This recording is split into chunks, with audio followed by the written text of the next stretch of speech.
Hey everyone, welcome back. Just thought I'd do another quick Roll20 tutorial. Last time we did map building. You can see our mad scientist laboratory here. I thought this time we might do a monster encounter or monster encounter building. Basically just going to use tools that are built into Roll20 and going to try and just keep a focus on making it as easy as possible. We're going to do two different kinds of monster encounters. And the first one is just going to be for a monster that you want to have in your campaign. Let's do just some monster that you always wanted to have and you wanted to make it into a challenging fight for your players. We're going to start with the monster we want and see how we can make that possible. Now, the second one is going to be just to look at the players that we have and say, oh, you know what, this would be the right monster for them to fight next, and try to figure out what monster would be good for the players to fight next. First thing we want to do is go to our old friend Google, and I'm just going to type in CR calculator, and you're just going to use the very first one that pops up. You can see I've used pretty much all the ones that are up here, and I really like this one just because it has a really simplistic layout and it has some tips and tricks up here that gives you more ideas of what to do. If you really want to, you could read the Dungeon Master's Guide and the Monster Manual. They explain everything, but to be honest with you, this is just much easier and it works about as good. So we're going to punch in the number of characters we have, which is, in my campaign, we've got 3 regulars, and character level right now, everyone's 5, and so you can see how many experience points it takes for an easy, medium, hard, and deadly level encounter. So in the first example that we're using, we're starting off with the monster that we want to use. So we're thinking about starting with this zombie here, basically. And so we want to get some information about zombies. We're going to go to our compendium at the top right over here, click on that, and we're going to go down to our monsters. Now this is the Roll20 Monster Manual. As you can see, it's got quite a lot of monsters in it. I do not have the monster manual that you purchased. I think it's about $50. Yeah, I do have I did purchase the player's handbook, but I did not get that. This is the stock. You get this just for putting in, just for logging into your account. You get this monster manual. Anyway, of course, at the bottom here, we've got the zombie. Just click on the zombie character sheet will pop up. And as you can see, you've got the challenge rating for the zombie is 1/4. So let's see how many zombies it's going to take. Number of monsters, let's start with 1/4 is the CR challenge rating. Now just some trial error will kick in. Why don't we start with 5? And that's apparently going to be easy. It's actually going to be easier than easy. It's going to be trivial. Why don't we jump up to 8? That's going to be considered an easy encounter.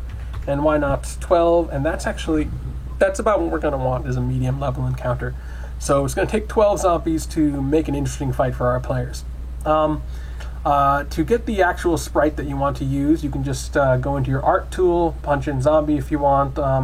But I think this might be a good opportunity to look at some other options. So let's go, if we want to get like an interesting zombie, a zombie that might not be necessarily in the Roll20 art tool, we go to our old friend Google, and we're just going to type in zombie, and then I'm going to type in PNG because that's the file format for Roll20. And we're just going to do an image search, and I actually really like this guy immediately. So let's take a look at him. Yeah, that's not bad at all. So let's see. It is a PNG file, which is a file that Roll20 accepts already, so that's going to save us a lot of work. And here's our guide. You can see there's a lot of detail on him. Clothing might not quite be right for a fantasy setting, but we're not going to worry about that too much now. We're going to save that to our computer, and we're going to just open up any old image editing software. I'm going to use Pinta because I'm on Linux and just what's available. Literally anything will work with this. What you're going to do is you're going to drag your file onto your editing software. If it's not in a PNG format, you're going to want to get your magic wand tool, adjust your tolerance, and then hit the background and then delete it out. In this case, because of this checkerboard background, you can tell basically this one's already in the correct format. So I'm going to go to image, I'm going to go to resize canvas, and I'm just going to square it up. I'm going to do absolute size, maintain aspect ratio is off, and I'm just going to make it 1920.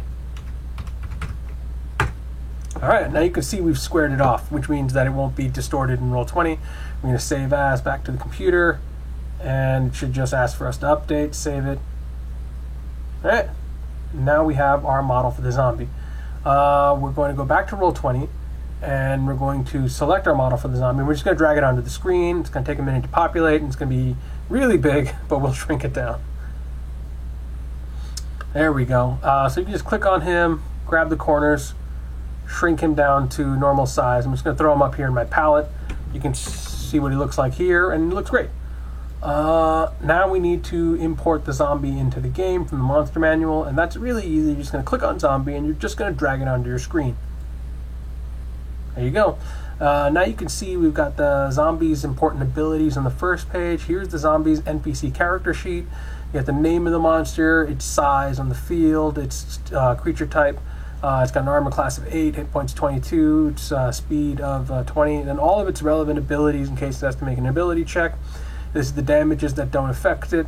Its ability to sense your players, that's going to determine how they get detected. Any really relevant abilities will pop up towards the bottom. It has undead fortitude, and last but not least, it has the actual attacks that the monster makes. Zombies have only one attack. So let's take a look at the at setting up the actual monster.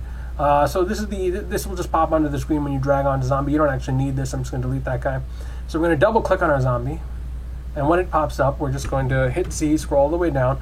Now, if you haven't populated the monster into Roll20, it's not going to be here. So if it's not here, that's the reason why. You're going to click on zombie, and what we want to do now is we want to add the hit points and the AC and the speed of this character into here. So we have an 8 for armor class, 22 for hit points, and 20 for speed. So we're just going to click on the little bubbles, go with 8, 22, and of course 20.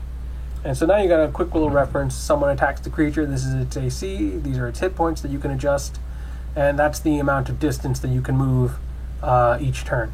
And then it's real simple. You just copy paste for as many zombies that you want in the encounter. If we saw earlier from the CR calculator, if we wanted it to be a challenging encounter, we want 12 zombies. I'm not going to put 12 in here right now, but you get the idea. And then to enter into battle, once the group rolls for initiative, each of these monsters is going to have to roll for initiative, and so you can create a macro for that. I may put that later on in this video, or I might just link it in the description. But if you don't have a macro, you can just double click your creature holding down shift, go to characters, and there is an initiative roller right here. And you can actually just click it for each one individually, and they will pop up in the character tracker here. When a monster's turn comes up, as a DM, you can read the DMG to sort of figure out how to make monsters act. You can click this button to attack your party members, and yeah, that's I think as much as I'm going to cover here. Why don't we look at the other type of encounter now, which is I've got my players. They are level 5. There's 3 of them, and now they're in a new dungeon, and I kind of want to just sort of figure out what encounter is going to be interesting for them. I'm not starting with a monster. I want to try and find out what monsters are right for my next encounter. And I think this might be a good time to talk about maybe boss fights, because with the boss fights, frequently it's going to be one monster. And so for that one monster, we want to just sort of experiment and guess with what the CR might be. So maybe let's look at one CR4 monster, and that's going to be really easy. So why don't we jump up to, let's say, 6. And that's going to be hard. We could probably go up to 7 and the party will be okay, but until you're really comfortable with what it is your party can fight, you really want to sort of err on the side of caution. So I'm going to go lower and just let's look for a CR6 monster that the group can fight. To figure that out, we're going to scroll back to the top of the compendium, and you're going to hit filter results. And in filter results, you want to go to challenge rating, and you're going to scroll down to 6, select that, apply filter. And yeah, you can see one of the limitations for the monster manual that comes in Roll20, you get much fewer monsters, obviously. But it's actually not a bad list for bosses. We got a Chimera, a Drider, Invisible Stalker, Mage, Mammoth, Medusa, Varrock, Wyvern, and 2 young dragons.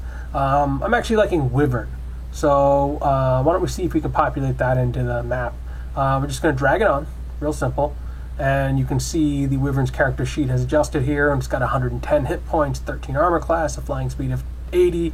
It's got a high strength, high constitution, high wisdom, and it definitely looks like with its multi-attack, bite, claw, and stinger, it's definitely going to pose a much greater challenge for our group than the zombie did. So let's pull up a sprite that we can use for the Wyvern. I'm just going to go into the built-in tool this time. And you can see there's actually a lot of options that we can use here. Definitely a lot of great Wyverns in here. I like this one, so we're just going to pull this onto the field. We can see from the Wyvern's character sheet that the Wyvern is considered a large monster, so we're going to make it twice as big. And because it's a little bit compressed, we're just going to stretch it out a bit. and not worry too much about these 2 hitboxes.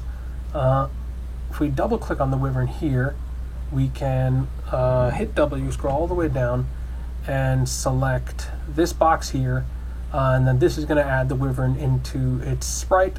If we want to get to its information, we can add a armor class of 13, hit points 110, flying speed of 80. So armor class 13, hit points 110, and let's do a flying speed of 80. And yeah, so that's going to make for a great boss encounter for our group. Let's see. I think that will be it for now. I may cover some other techniques later on, or I may do a video about creating a character. Yeah, thank you for watching.